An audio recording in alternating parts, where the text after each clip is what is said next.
How do you turn off the auto pause on the Apple Watch? Let's get started. If this is your first time on Foxtecc, click the subscribe button because you don't want to miss upcoming videos similar to this one.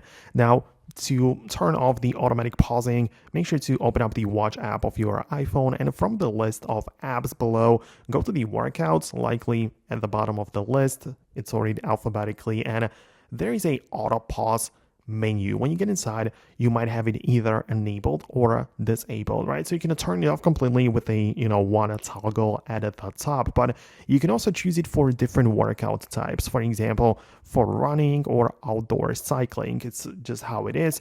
These are the workout types you can specifically decide that you want to use it for.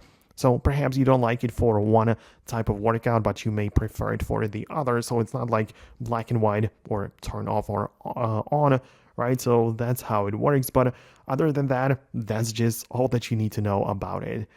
Actually, there's one more thing, and it's the press to pause. At least you should be aware of that feature. It might also be enabled, but it just means that you can also accidentally pause the workout by pressing the digital crown and side button at the same time. This might cause the pausing to be enabled as well. But yeah, that's really it. Let me know what you think below. Subscribe for upcoming tutorials, and I'll see you in the next videos as well.